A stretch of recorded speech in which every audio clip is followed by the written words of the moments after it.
I don't I'm know. so excited. I'm so excited this is going to happen. I get so irritable. Let's fight.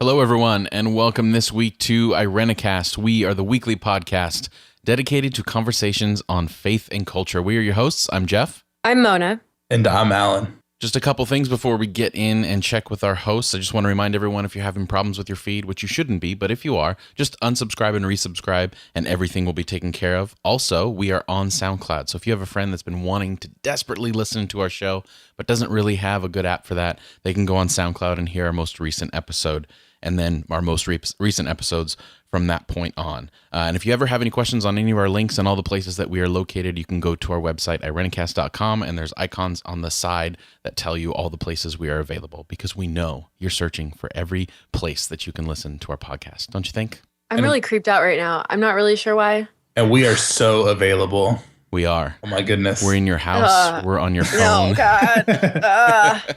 Let's just save the stalkery behavior for like another time. We are everywhere. Anyway, how are you guys doing? Okay, listen, I was walking down the street a few days ago, and it was in a really nice part of town. And this lady, this like very normal looking middle-aged lady, walks down the steps of this like townhome. And she looks at me and my friend with this like giant smile and these really wide eyes, like a very creepy, like Chucky-esque smile, right? And she like turns her head slowly toward us. And I kind of notice her, and we just keep walking. At about 10 feet ahead, I whisper to my friend, "Did you see that lady?" And she was like, "Yes, I'm very afraid right now." So we keep walking faster, and I turn around, and this lady is still smiling at me like that, walking our direction. And I was like, "Oh my God, we're gonna die." And that was the end of the story, but it was like, you can't just smile at a stranger like that. It's extremely disconcerting.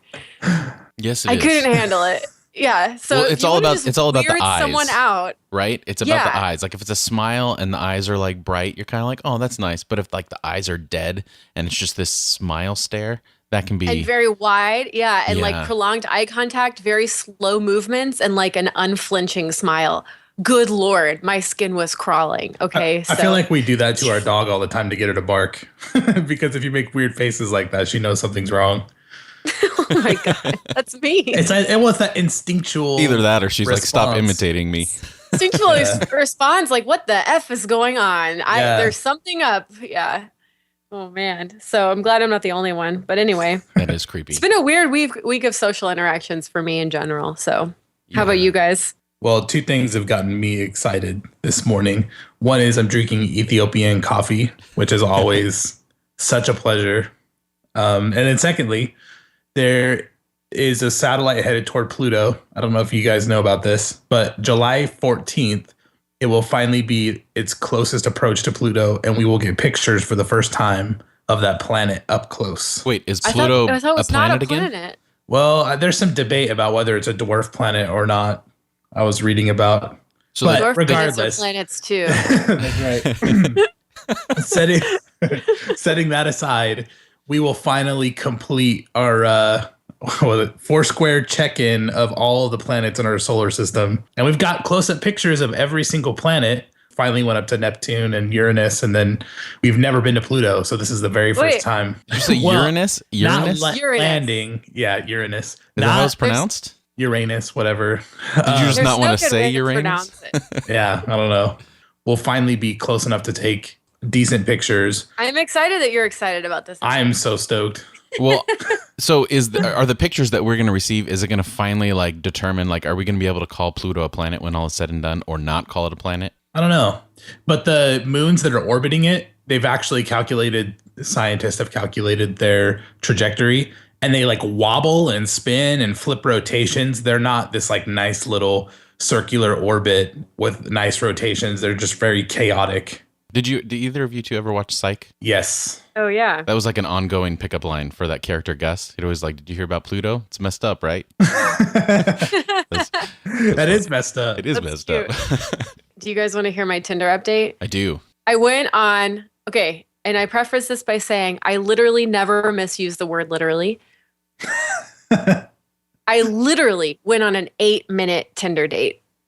Wow. Well, it was 8 minutes8 minutes. because you made it 8 minutes or because the other person Yeah. made 8 minutes? Because I made it 8 minutes because it was so uncomfortably awful that I said that this person like managed to talk about everything I kind of hate, like all in a span of 8 minutes, and like couldn't stand the sound of their voice or their face, and I just wanted to get away. And they were So smiling with really big eyes, really creepily. yeah, they were smiling. They were very creepy, you know? And so anyway, we were going to walk around and we crossed the street to do so. And I was like, you know what? I'm not spending 3 hours of my life on this jackass that I don't like. So I turned to this person. I was like, listen, I'm really not feeling this.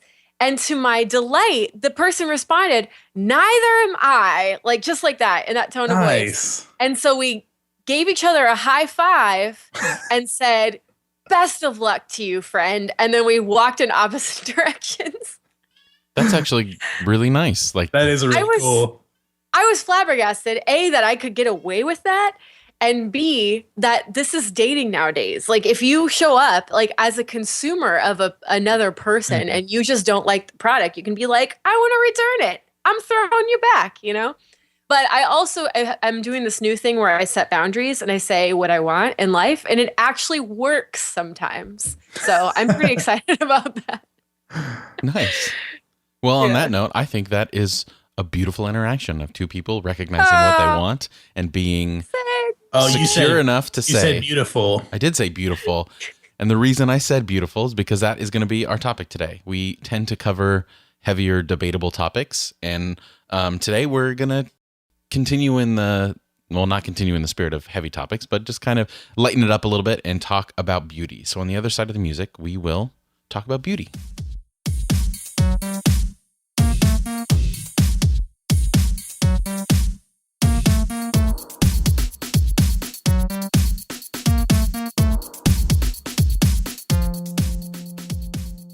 So today we are talking about beauty. It is a very broad topic and also a very subjective topic. So I figure a good way for us to start would be to each of us give an anecdote or something that for us represents beauty.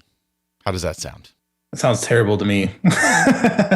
Well, that is because this is such a subjective topic. We're all approaching it a little bit differently. And I feel like we're going to have three conversations. Right. Mm-hmm. We'll all be right or we'll all be wrong if you think about it. Is the glass half empty or full? I don't know. It's in the eye of the beholder. There you go. But here's the thing about telling an anecdote, though, is because you don't have to define it per se. You can just kind of like talk about a feeling or how you sense it. That's kind of beyond language or an alternate form of knowing, you know? Yeah. And not to jumpstart the conversation, but for me, beauty is much more about being a feeling than it is some aesthetic, something that you look at. It's a feeling for you? Yes, absolutely a feeling. Interesting.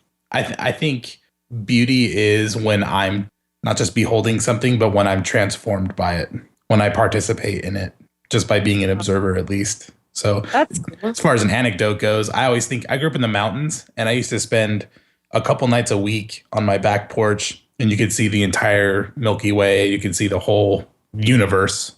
There was no lights for quite a distance. And each evening the sunset would set behind mountains and it was just gorgeous, dark red. And then at night you could see all the stars. So for some reason, when I hear about beauty, I do think of my wife, of course, but I also think of the sky and the wind and trees and things like that. And that's all in the context of me like praying and meditating and thinking about life. And beauty for me is, the mountains and the sky and what it does to me. I'm thinking of a story my friend once told me. Her name was Marcy, and she used to go to the aquarium and just look at the deep sea fish exhibit. She was sitting there for like 3 hours just looking at the deep sea fish exhibit. And I was like, Marcy, why would you do such a thing? And she said, well, because I was just blown away by the idea that we've only had the technology to see this stuff for like 50 years, but all of this beauty has existed for centuries and no one knew about it. And that means for her, this is the way she said it, that means God created all of this just for God's own pleasure, just because it's beautiful. And she went on to say that maybe God created beauty in me that no one else will ever see just for God's own pleasure. And I was really floored by that. That's nice. So I think the idea that we have to participate in it or wonder about it or be filled with wonder, even though I think wonder is a really important part of beauty and interacting with beauty and comprehending beauty and being affected by beauty, I do think that the idea that beautiful things and good and pure and true things exist on their own for their own merit just because that is ultimately good is a really hopeful thought for me. Yeah, nice. But who's to say that, like a tornado can look beautiful from a certain altitude, right? And then when you're close to it, it's a little bit less beautiful. So to say things are objectively beautiful on their own is like kind of problematic. But in the person's story that you talked about, there's this all-knowing observer who is appreciating the beauty that's independent of human interaction. And that's kind of cool. I don't know. Yeah, but there's so much beauty. I mean, okay, so this kind of gets to what it actually is, because I don't think beauty and wildness and destructiveness are mutually exclusive. Yeah. Yeah. I think part of the beauty is also the creation aspect of it. So not creation in the sense of capital C, Genesis, God created the world, but just in the idea of there's something about the process for something that is man-made. Like, for instance, when we think of anecdotes, for me, and I know this is going to sound a little silly, but for me, I think of a very specific episode of Doctor Who when I think of beauty. And I'll explain. Which one? It's the Van Gogh episode. So, yeah, so Doctor Who goes back in time, obviously, because he goes back in time. But before the episode opens in an art museum where him and his companion, they're looking at all the Van Gogh exhibit that's coming up, and they talk to the curator and they do all this stuff, and then they figure, well, let's go say hi to Van Gogh. So they go, and there's a dragon monster, I think fire breathing, whatever. But at some point, they bring Van Gogh back, who historically I think was pretty a tortured soul. And they bring... Oh, yeah, the dude cut off his own ear and all that. Yeah. So he was absolutely a tortured soul. Yeah, so they express that in this episode, but they bring Van Gogh back to the museum, and they place him right behind the curator, and then Doctor Who asks the curator, in your mind, where does Van Gogh place as far as the history of artists? And the curator does this beautiful speech about how, in his opinion, all while like the camera is on Van Gogh and his facial reactions, and then the curator is in the background while he's speaking. He says that depression and the heavier things in life are easy to depict, but it's a whole nother thing to take that and then through your art display the magnificence and the beauty and the color of life. And that's what Van Gogh did. And the whole time, like, he's crying because he's hearing this said about himself. And it was just this beautiful moment. Even from things that are destructive and hurtful, beauty can come from that. Is that beauty can come from anywhere. And I think that part of what makes things beautiful is how opposing the source is of that beauty. I love that. And I cried through that episode, actually, if I'm going to be totally honest. I did too. I teared up. because Van Gogh, actually, in real life, he died a pauper. He never sold any paintings. He died in a mental institution. And his life really was so hard. And I think a lot of us can resonate with some of that sadness and what it means to turn it into something where you're cultivating a love for life, even if you've been dealt a bad hand or whatever. That's awesome. Because his paintings don't evoke, that. I'm trying to think of another. Oh, one. I think they're terribly sad and depressed. Really? When I look at them, I don't feel that. I feel beauty, like just the way the colors are and everything about it. I just feel, I don't know. It just, to me, I love that idea of this something magnificent and beautiful coming from something that is not so. I've been on a kick lately where I've been watching documentaries on YouTube of post-impressionist artists. So Cézanne, Picasso, Matisse, and they're all just royal screw-ups, like really manic depressive sorts. And like a lot of them had really difficult problems with relationships and relating to other people. But the only way they could emote was to paint and do art, which is super interesting.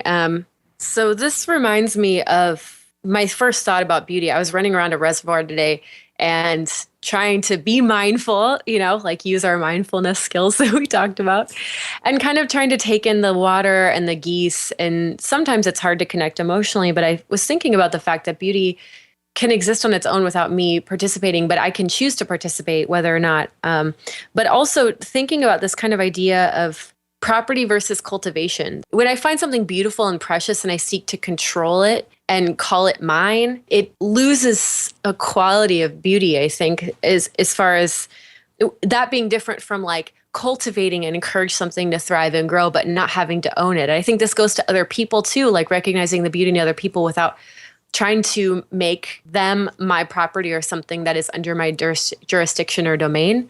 So that was kind of my first thought, that I think we all need to be surrounded by beauty, and surrounded by beauty that's larger than us, that we can't or shouldn't control, but that we are kind of subjected to. So Is that? Yeah, and that's what I was going to speak to when you were talking about your friend's story, is that appreciating beauty is recognizing its otherness, not just collapsing its identity into ourselves, and appreciating it for what it is outside of who we are. But to even do that requires our interaction. It's still a subjective experience for us. You know what I mean?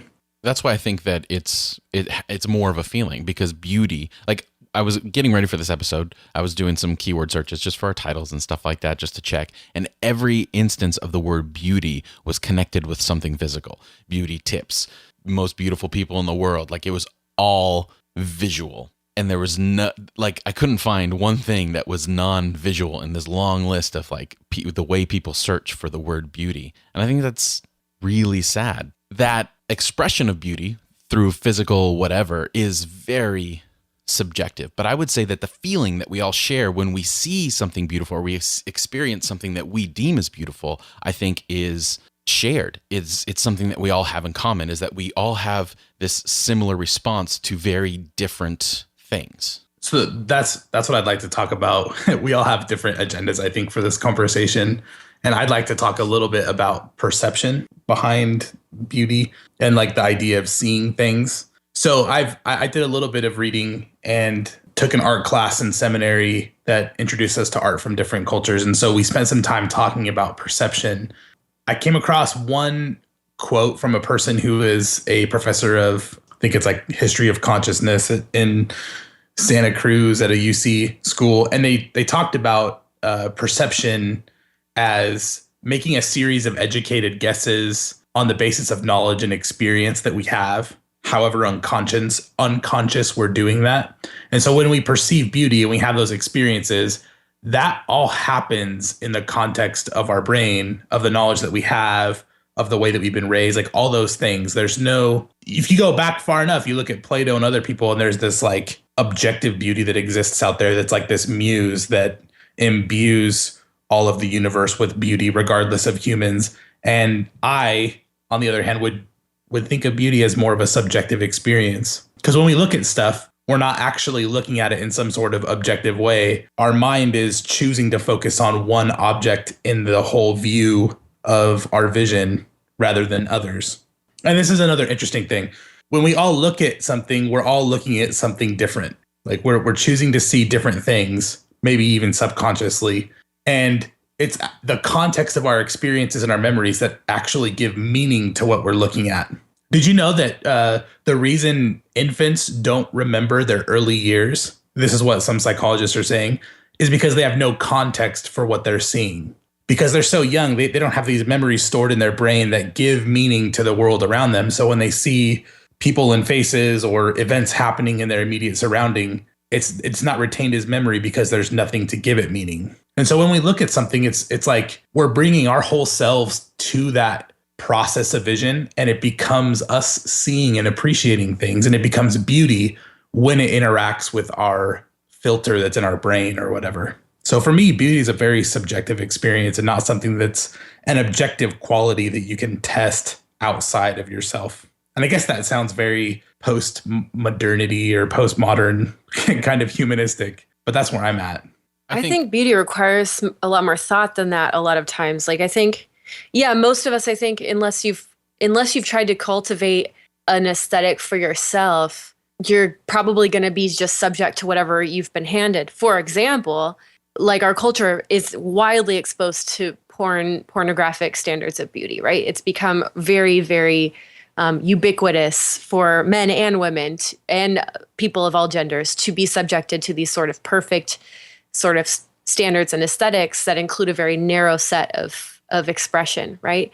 What I think a lot of people don't realize is that we can cultivate in ourselves different appreciations and aesthetics of our own choosing that differ from that, you know, like differ from what we've been handed or what we're programmed by our society.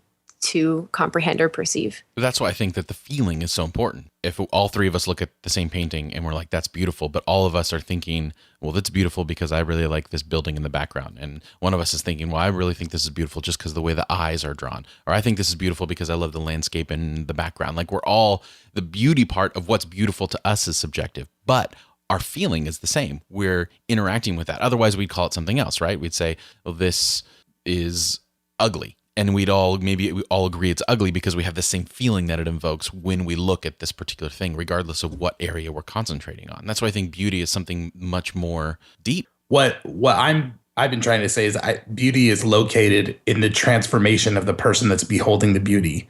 It's not some sort of objective reality just on its own.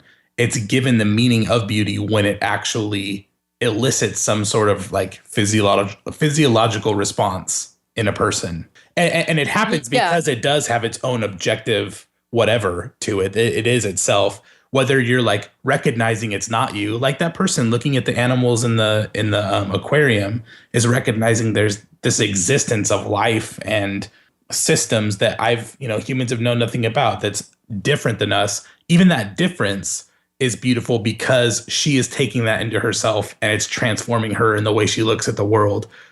Would you agree, Mona, that there's like not necessarily some sort of objective beauty? I know some theologians would say because God is beautiful, it's kind of Platonic, like because God is beautiful, some things are beautiful and some things are not.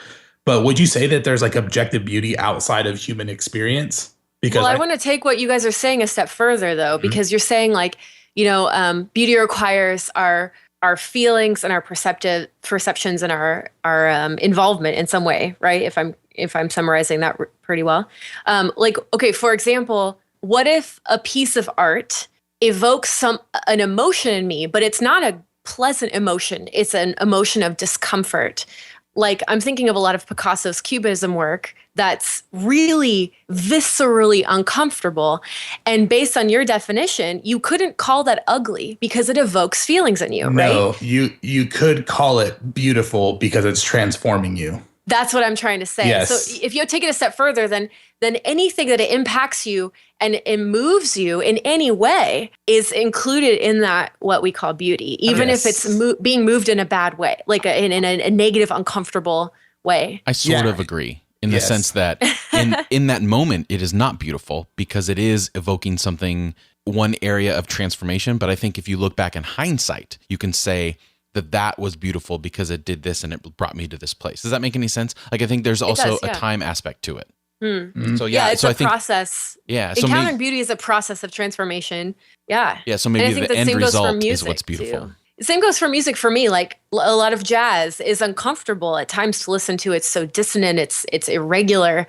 But the overarching effect is to be brought into a place of emotion and feeling and visceral reaction and presence, even if it's uncomfortable. Yeah. So I think a lot of people and this is what I think I had a problem with what you were saying earlier, Alan, that, we're all kind of cultivated by our environments to appreciate or feel or interact with things differently or subjectively. But some people never understand like what art is supposed to do or like how, I mean, I don't think I can like prescribe this for anyone because like you're right, to a certain degree, art is completely subjective. But like to go through the process of recognizing why something is beautiful or why something is making you feel the way it feels and requiring you to feel things and requiring you to be in the present moment and just walks away from it and doesn't want to participate in it, then they've missed out on a whole opportunity to be transformed. Yeah.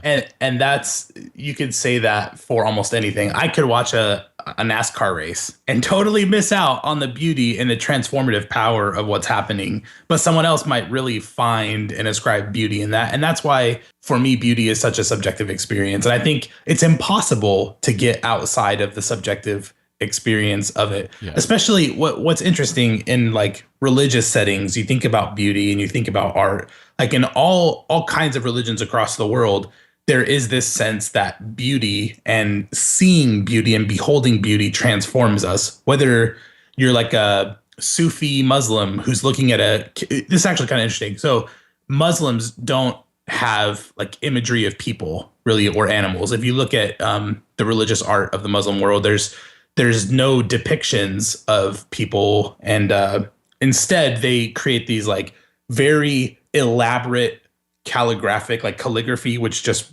literally means beautiful writing. And there's like rock stars almost of drawing these very elaborate scripts, and people in the Sufi tradition will just look at them and behold them for the beauty of the written word, not what it's saying, but just what it looks like. And then in Zen Buddhism, you have like rock gardening, and people will sit and behold and be transformed by the rock garden. And of course, in Orthodox Christianity, there's iconography of Jesus and crucifixes and pictures that they behold. And then in Hinduism, it's probably the most stark of all.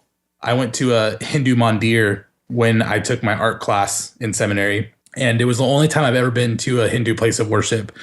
And it actually struck me because it reminded me so much of my evangelical youth group when I was running one in Southern California. And it was like exactly the same as a worship setting. That building looked very similar, and there was like a youth pastor, and he was coming, with a bunch of students. And then their central time of worship is actually looking at a statue that they believe to be one of the emanations of the supreme being of God, that God is like indwelling in this statue. So for them to behold the divinity in the statue and to be beheld by the divinity is transformative for them.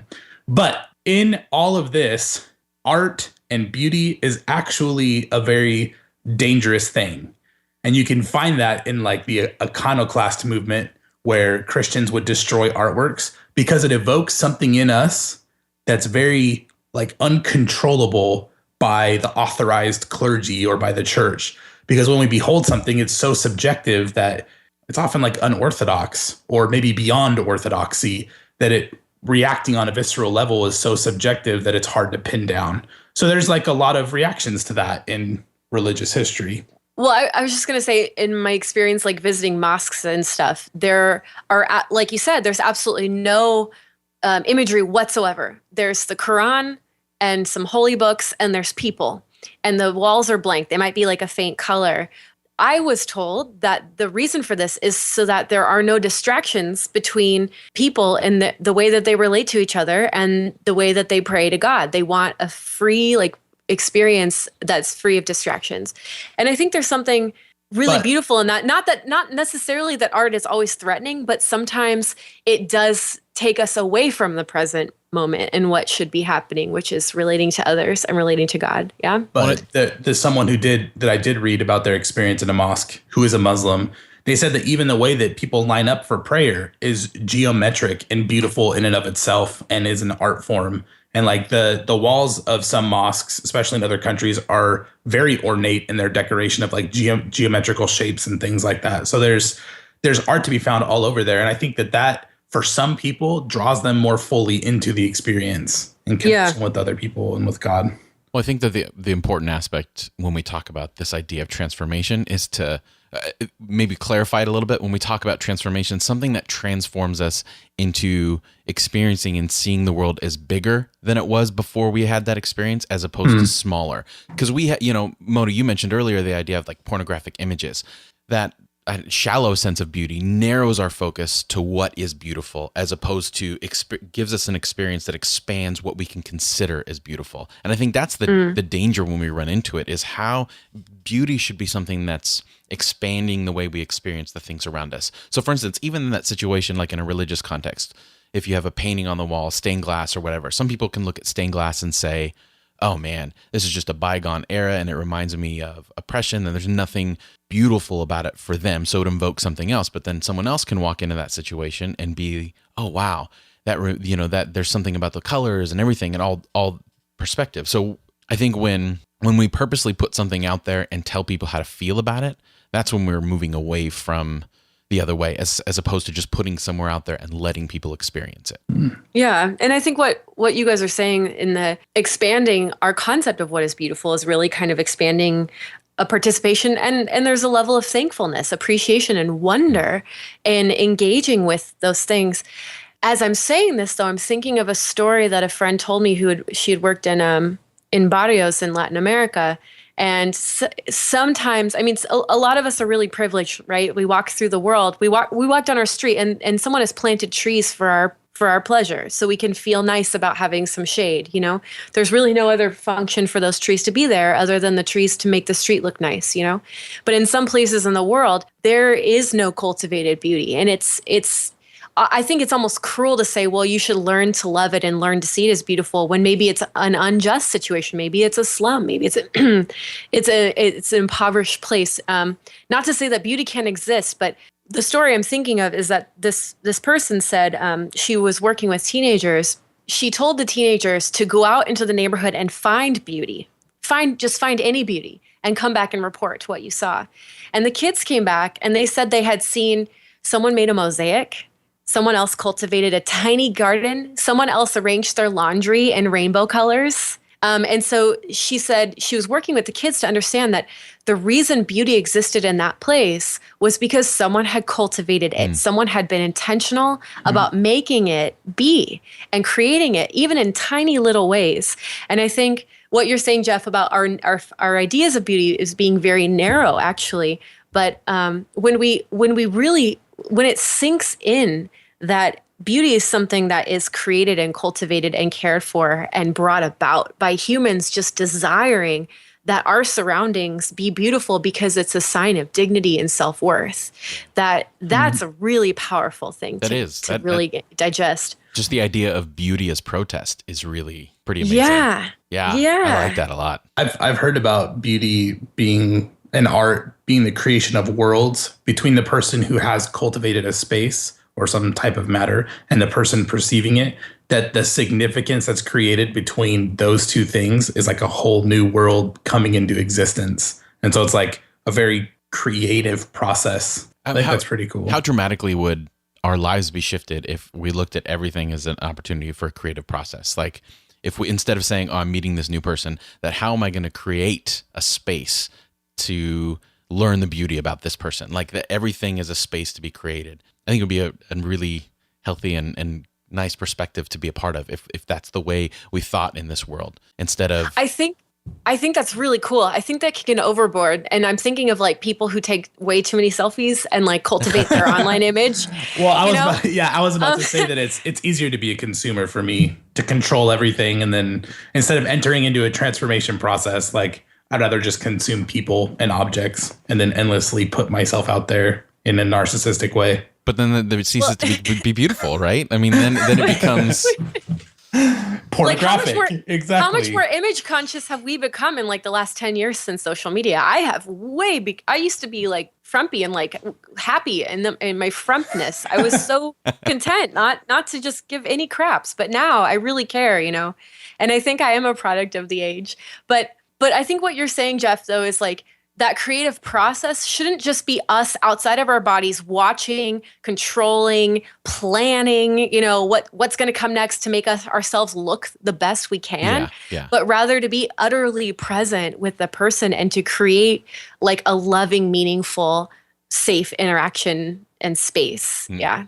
Well, some art takes a lot of planning and like obsession and so, like some of the stuff that you were talking about, like the person putting their laundry in rainbow color formats. To me, that's absolutely obsessive. That's like OCD in my world. But when I encounter someone that's different than me, like we create this meaning between us that didn't exist there before. Yeah. And I think there's a difference between displaying myself as far as like, here is me for what I am looking on the outside, as opposed to I'm putting a picture of myself that represents a part of who I am. And defining the line between that. Like, for instance, I've been working on a study that I'm going to be doing hopefully in a few months on Esther. And the 11th verse in the first chapter, and this really stuck out to me, and I'm glad we were talking about this because it gives me a chance to share it. Anyway, so the 11th verse, it talks about how I think it's Queen Vashti was before the king, and it says her royal crown in order to display her beauty to the people and the princess, for she was beautiful. So you have two instances in the English word beauty and beautiful. The first one is exactly what it sounds like. They want to display her physical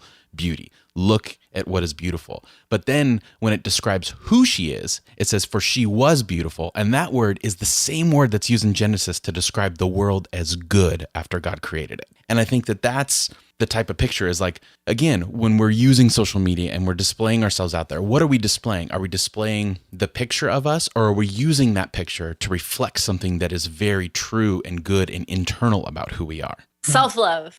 Yes. She actually refused to strip for the king's court. Like the king was telling her that she needed to parade around naked, and she's not an Israelite. Like, sorry, that gets me really excited. She's like this unsung hero. She's this unsung hero. No. Choose your words, Alan. Okay, she is an unsung hero of the Bible. Esther is the entire premise. It's this Jewish girl who enters this king's palace and basically through the Bachelorette ends up saving, Judaism. But it begins with this foreign queen who refuses the king's demands for her to walk around naked for everyone that's in this celebration. And so she exercises her own agency and control and refuses, and that's why the king replaces her. And eventually with Esther. And that's what makes her beautiful. Like that, to me, that's beautiful. Like this idea of especially, we lose so much with our language because we have this pale, one word for this. But don't say pale. You're offending me as a. He used it derogatorily. It's fine. Yeah, know, right? but to use that same word to describe who she is as when God created the world and said this is good, and to have a parallel between those two things, I think is important. And like she was complete in her essence. Like she was lacking nothing, and she exercised that, and that self-determination to stand up and protest. Again, we're coming back to this protest theme, which is really interesting. Alan, I want to say I have major beef with something you said like 3 minutes ago. Sweet. And in the interest of arguing more, I thought I would bring it up. I feel like you cannot, on one hand, say all art is subjective and then say that someone putting their laundry in rainbow colors is obsessive. Oh, no, it's obsessive to me, but it might be creating, but it still creates beauty in the sense that when I look at it, I would never think to create that. So it's otherness, and it's like coming to me as a different mode of being is actually something super beautiful. Like when my wife does something that I would never do, or makes a connection that I wouldn't, or interacts in a certain way, even though it's like outside of myself, actually because it's outside of myself, I find it beautiful. It's something for me to appreciate because it's like, it almost slaps me in the face with its otherness. Does that make sense?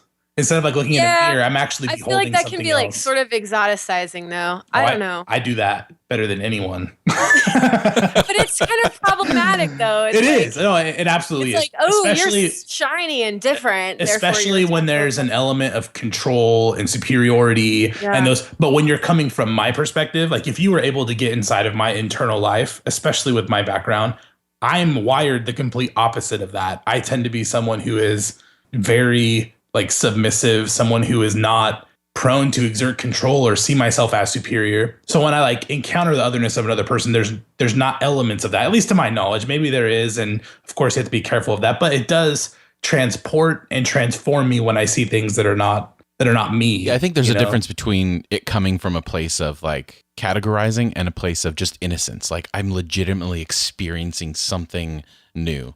Does that make sense? I don't know. Or naivete or whatever you want to describe to that. I saw this really cool when Leonard Nimoy died. That's the Star Trek Dr. Spock. Dr. Spock. When he died, there was Mr. Spock. Sorry, I didn't clarify for all of our Star Trek fans. Really? I know Dr. Spock. Dr. Spock is like a child guy from like the 70s who did like a bunch. Anyway, sorry.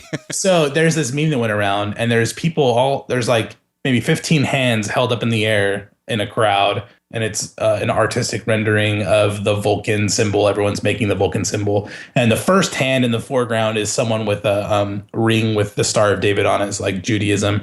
And then in the hands in the crowd, there's like Christianity and Taoism, and then a couple other symbols that are attached to these people's hands.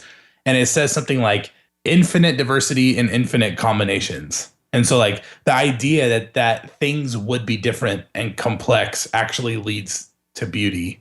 The idea that like this world or this universe has been created by God that allows, because of the rules of physics, allows for diversity and diverse forms of life and expression is actually beauty in and of itself. And so when I see someone who does something that I would consider like OCD or like, and I say that kind of tongue in cheek, I'm not saying that person actually has a mental disorder or whatever. I'm just saying in my world, I would never do something like that. And so when I see that diversity or that difference than me, it elicits that like transformative feeling inside of me.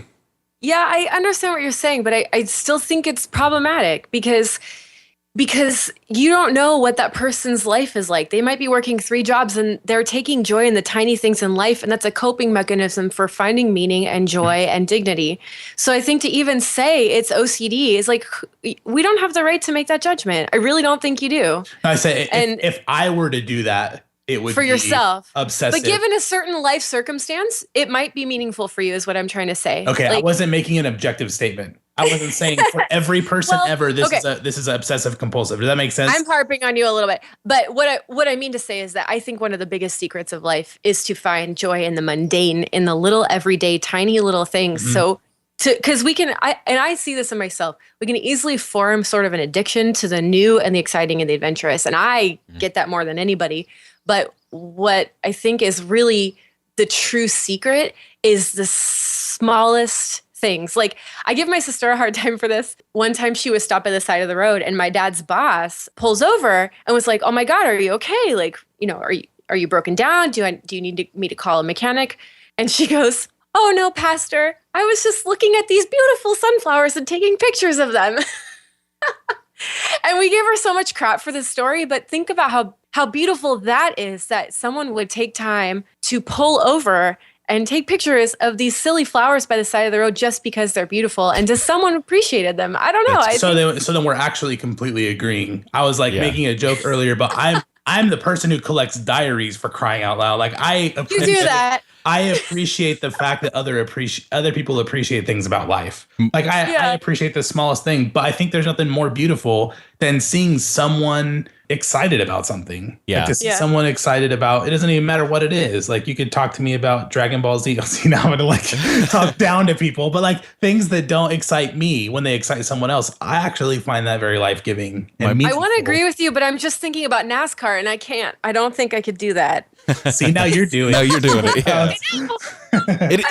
There is something beautiful about watching someone experience that. Like my wife and I visited when her brother lived in Texas, and almost the whole time, her and her brother they love animals, and they really wanted to see an armadillo. Like he had lived there for a few months and hadn't seen one, and that, like the whole time on the plane right there, my wife was like, "I want to see an armadillo," and she had this list of things she wanted to see. So we're driving back from this hike that we went on, and they both they're like, "There's an armadillo, there's an." They pull over to the side of the road and they both run out. So I'm here in the car and I'm just like, "What is going on?"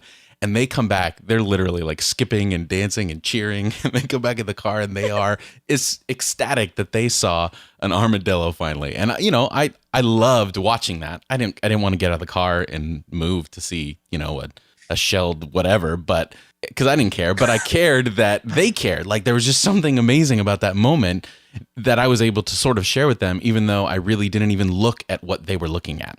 So why is that wonder so appealing to us all? And I'm like the queen of snark, but I can appreciate, like you said, when other people are appreciating it. And I have like an obsessive compulsive thing about like tiny things. Like if I see something that's much too small, like more small, like tiny spoons or whatever, I will freak out. I will sit and like laugh for 5 minutes. Like, that's why is it so small? Totally. Oh my God. I don't know why. I just do. I just get a kick out of it. And I don't know. Like, what is it about, maybe this is like an unanswerable question, but what is it about childlike wonder that is so incredibly appealing? I think it goes back to what I was talking about, the creation of worlds. It's almost like Pluto, right? We're going to go take pictures of it. And that's super exciting for me because like exploration is awesome. And when you get excited about something small, you are creating an entire world of meaning that I may not have experienced before. So for me to see you get excited about something is like exploring a totally different planet. Yeah. It's exploring something that's been created ex nihilo, out of nothing, I'm also thinking of my friend Heidi, who listens to the podcast. She'll be very excited I'm talking about this, but she flipping loves polishing doorknobs. Like she will polish doorknobs for like 2 hours in their house. They live in a really old house. And I like get the biggest kick out of watching her like, I'm going to polish my doorknobs today. What?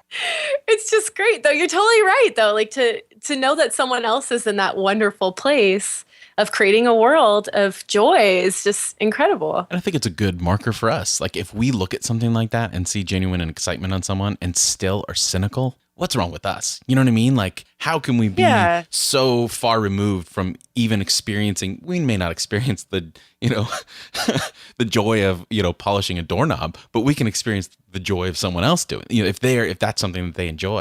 And that's like a piece of art to even watch them go through that process. Yeah. But, now we're talking about it, I'm also thinking that like cynicism maybe is like the greatest insulation to really experiencing the world. Mm-hmm. So there are things that are not art, right? Like we're saying things that transform you, but kind of all of life transforms me. If someone hits me in the face, that transforms my day. Well, that's why we're talking about. Say it's art. That's why we're talking about beauty and not art. Or beauty. I think art requires cultivation, like of some intelligent cultivation of some kind. I think animals can intelligently cultivate, like bowerbirds who like cultivate their nests and decorate them, But beauty is something more than that because it doesn't require cultivation, like looking at the stars or looking at the sunset. Yeah. Well, you could say creator God is the cultivator. But even if you're an atheist, I think you could say that there's an intelligence about the universe. You don't have to necessarily ascribe it to a divinity or a divine being, but the universe is so complex that it has its own sort of logic and intelligence. Wait. So beauty is not exclusive to people who believe in God? I don't know. You're right. So the only thing beautiful is the cross, you guys.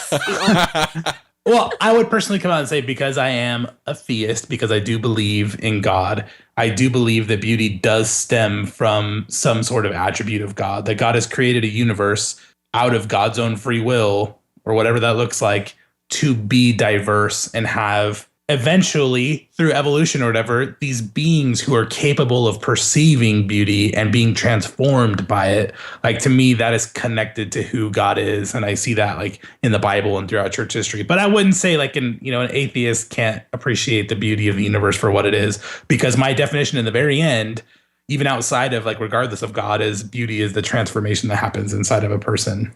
So, well, and I think we shouldn't just say blanket transformation, right? It's like transformation toward love of some kind. Yeah, even if that toward means telling the appreciation. truth. Even if that means telling the truth and making someone uncomfortable, it's to the ultimate end of love. I mean, if someone's just creating something to just create destruction and death for its own sake, then I don't think you could call that beauty. So I guess for me, beauty is really ultimately should be connected to love, or is connected to love. Yeah, I don't agree. Us loving armadillos or us loving sunsets or whatever. I don't think so. I disagree. I don't think it needs to be exclusive to love. Because in the sense that, like, yes, someone creating war or whatever because they just are evil in their heart or whatever. But I don't think someone who is expressing their sadness or their anger through art is not doing it because they want people to experience love or the opposite of what they're feeling. They're doing it because they need a form of expression.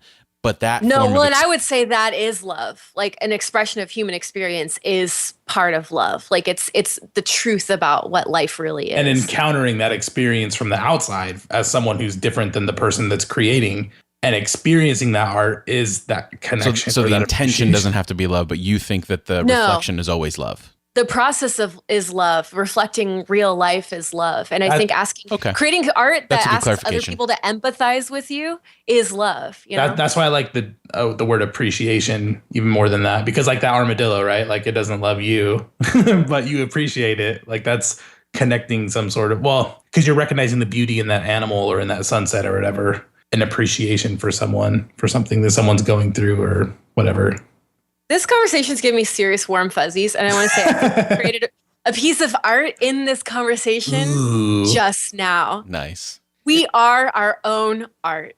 Isn't it funny how the same thing can be beautiful and ugly? Like, for instance, if someone says, "I really, when I look at the sunset, it reminds me of this," and someone, depending upon their tone and their attitude, can explain scientifically like why the sunset is beautiful and this and that.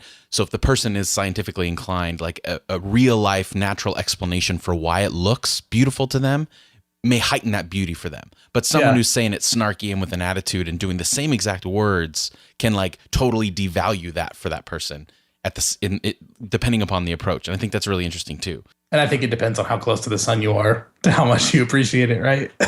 So people on Pluto would not be able to appreciate it at all. Or no, people on, I'm thinking closer, when it's boiling lava hot. Boiling lava hot. Hot pocket. I don't know if lava boils. I think lava boils. Wouldn't it boil? It always bubbles and spurts. Steam, yeah. There's Lava's beautiful and also very destructive. Mm-hmm. I think it's beautiful. Depends on your perspective. It does. Okay, fine, Alan. Fine. If I'm being burned by lava, that's probably the last thing I would say. This is so beautiful. So Maybe just you. And some others all might in find the- that. That's actually the human project, is to take all this pain that we're given and create something beautiful out of it. And I know that's probably going to cause problems for you because suffering can never be beautiful. But I always think of Vonnegut. Kurt Vonnegut said something about being robbed of the quality of our pain. The human condition sucks. Like, everybody dies. There's like something tragic about it. But the fact that we can have these like intense experiences and then make some sort of meaning for ourselves out of our lives or out of our pain or whatever it is, to create something that affects other people, Yeah. I think is like the human project. It's that fine line between we have pain so that beauty can exist, and pain is here, but at least we can take beauty from it. Yeah. And I think that those are two different things. Yeah. I don't think calling suffering beautiful is ethically bereft for me, because it means that you could cultivate suffering just to get the beauty that it comes with it. So, but I'm agreeing with you, because it's what we do out of that pain that becomes beautiful. It's what we cultivate from it. Wow, that just like blew up into like a theological realm. Like, would God, create suffering so that beauty can happen? And wow. So then, is that the one objective thing you can say about beauty, is that it can never be pain? It can only come from pain? Okay, well, I'm thinking of like my friends who are writing like theological papers on like BDSM and masochism. You don't go to a conservative school. You don't go to a conservative school. I do not go to a conservative school. But I think some people would disagree with that. Pain is in the range of human experience, and all human experience can be, I'm doubling back on my words here. God. A little bit. Oh, yeah. Hey, I mean, you know but what? this is not my personal definition. I don't think we should avoid all pain. My favorite quotation of all time is from Speed Levitch. He's this guy who does tours on the East Coast, and he had a show on Hulu called like Keeping Up with, or Up to Speed or something like that. And he said, oxymoron is a human birthright. So when we like experience different things or think about subjects and they're not always cohesive, like that's part of being a human, right? Yeah. Thanks, Alan. You're welcome. Thanks for that. Hey, I say that with my wife, and I say that to each other constantly. Like, oh, it's okay. You're a human. You can feel one thing one day and then one thing the next. So then, Mona, you can say suffering is beautiful.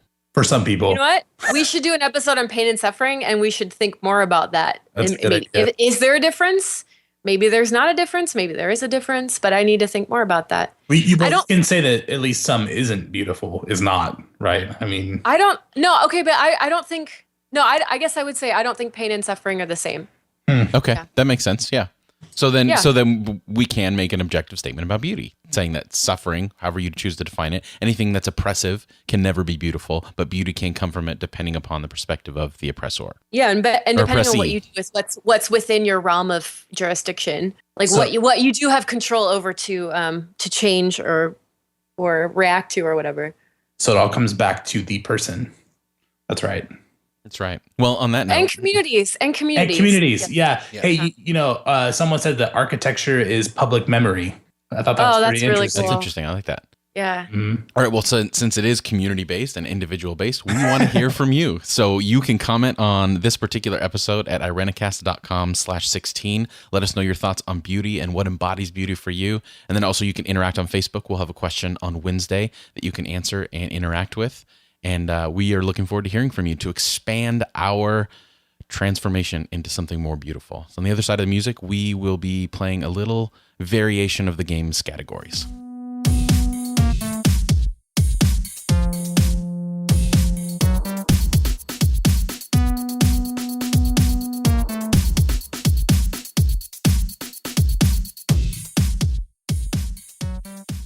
Our game this week is our own variation of Scattergories. So how this is going to work is each of us have come up with a category, a topic, an area, and then we will associate a letter with it. And then the other two co-hosts will go back and forth saying something that starts with that letter, and then whoever doesn't have a response is the loser. That sound about right? Can I throw out one quick caveat? Yes. This is the one thing in the world that makes me bonkers. I love this game, but I'm normally like a loving person. But when I play this game, like I get into the worst fights possible. I'm so excited. I'm so excited this is going to happen. I get so irritable. Let's fight. Yeah, no, out of all the games that I played, I've seen the most arguments come from this game. So yeah, many of them have happened in your living room, Jeff. That's very true. I really get relationships were hurt. Oh my goodness. Wait, are we allowed to Google? No, it's absolutely not. I'm just asking. It's an honest question. Have you ever played Scattergories? Yes, I know how to play Scattergories. Can you this Google game was my idea. Can you Google when you play Scattergories? This is our version. We're already fighting. What is happening? Self-fulfilling prophecy, right? I'm just preparing. I'm just preparing. You're gunning. You got your guns ready. All right, let's go. All right, I'll start. First. Ready? Okay. Fictional movie characters, and the letter is J. Aren't all movie characters kind of fictional? Jesus. No, not if it's an autobiography. Anyway, okay. So, fictional movie characters. Movie characters. With J? That start with J. Oh, I'm going to be so bad at this. Is Joe Boxer a movie? Jesse James. Jesse James is a real person, right? Like the old cowboy Jesse Yeah, James. that's not Jesse James. It's not a fictional character. Crap. It's really hard to be on the hot seat. Yeah. Yeah, Jeff, I think you picked bad categories. No, this is easy. I can think of one right away. I'm sure you can. Just one? Just one? Well, I can think of, again, this is whatever. On the other side of the hot seat, I know it's more difficult. Jebediah Springfield. Okay, but that's not... Well, no, come on. Jebediah was mentioned in the movie, I'm pretty sure. Because that's technically a TV show. But I'll let that slide. So I got one. Oh my goodness. That's hard. That's hard. It's very hard. I don't think I can have any... George of the Jungle. That's a G. J's a hard letter too. That's a hard letter. How many characters are like John or Jeff or whatever? Come on, really? But I never remembered like the full names of fictional characters from movies. I'm like, oh, there's that one guy that blew up the thing. You know, I don't remember like the character's name. Well, that's not my fault. You have an exceptional mind, Jeff. You have a beautiful mind, Jeff. All right, so then I guess Alan wins. Right on. Alan wins. Oh, so do I get to have my category next? I can't believe no one said John McClane. Like, really? John McClane. Sorry, I don't watch Die Hard every Christmas. So what? You watch it once, it sticks in your head. Anyway, all right. Okay. Who's next? So here, I will show you how. All right, don't. Yeah. Okay. Here we go. Medications that start with A. Aleve. Adderall. Advil. Ambien. Acupuncture. I win. Wait, acupuncture doesn't work. That's medication. It's a medication. No, that's a medical procedure. It's not a medication. You guys are so Western focused. Oh wow. You can think of another one, right? Did I say aspirin? I don't think you did. Said Advil. It's a form of aspirin. No, aspirin works. I'm the one that's the judging, right? I thought we agreed that's true. That. No, that's true. Okay. I disagree, but whatever. Man, now I lost the flow. I think that helps. But anyway, okay, A. I don't know. I don't have one. Mona wins. Right on. I was hoping someone would say acetaminophen. Okay, first of all, I can't say that. I know, nobody can. I didn't even know that was a thing. It's Tylenol. Tylenol. It's actually very bad for you. You should not take it. Ibuprofen's much better for you. I almost said aspartame, but that doesn't work. Aspartame. Hey, you know what's funny? I bought a Snapple jar one time and it said made from the best stuff on earth, but it was diet Snapple and it had aspartame in it, which is like legitimately poison. Basically crack. Yeah. All right, guys. My category is TV shows from all time. And they have to start with the letter B. And go. I'm so bad at this. TV shows? So Back to the Future wouldn't count?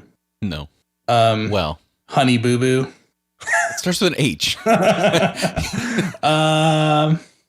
Breaking Bad. How about that? Hey, nice. Finally got one answer. Backstrom. Bringing Up Baby. That's a movie. Cary Grant. You guys, I'm terrible at media stuff.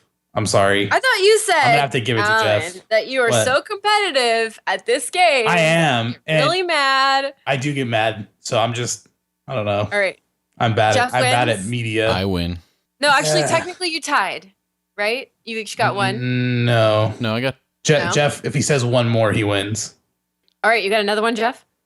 Buffy the Vampire Slayer. Oh my God, the stakes are higher. The Jeff. stakes are higher. Get it? That's funny. No! Because she kills Wow. Ah! vampires. With You're a stake. So funny. That's great. my That's goodness. All right, Babylon 5. Ooh. Battlestar Galactica. great. Nice. Oh my God, this is getting really good. It's I'm so Beretta. excited. I feel like I'm in a NASCAR race. Is Beretta really a thing? Yeah, Beretta. It's an old show. I'm pretty sure it was with Robert Blake. Neither of us can corroborate whether that's true, so I'm trusting you. If I'm wrong and someone points it out, then they can email the show and I will do the most heartfelt apology at the top of the next show saying, I feel like Great. Breakout would be something. you feel like Breakout would be something. I think you're thinking of Prison Break. No, like some sort of contagion develops in a small town USA and nobody can get out, right? Breakout. I don't think that's a show. All right, I lost. Are you- I lost. Goodness. I'm done. No one said Bewitched. That's an easy one. That was isn't a that was in full my show. head to That's true. throw Band out. of Brothers, Badlands. There's a lot Band of of them. Brothers was technically a mini series. Is that still a TV show? Yes. Yeah. It's on television. And to keep up the theme of ongoing episodes, Batman, the 1966 Batman. Batman is a TV Yeah. show. That's right. Mm-hmm. All right. Right on, kids. We did it. Wow. All right. Gotta wrap up. I think that'll do it for us Sure. this week. Thank you for joining us. Thank you for checking us out. If you enjoy what you hear, which is subjective, I'm sure, support the show by going to iTunes and Stitcher. Your ratings, reviews, and subscriptions really help people find the show. So we would appreciate that. Also, contact us anytime with your questions through our email. You can follow us on Twitter at Google+, and also leave a voicemail or a voice message on the website. So for this week, I'm Jeff. I'm Mona. And I'm Alan. Thanks for joining the chaos.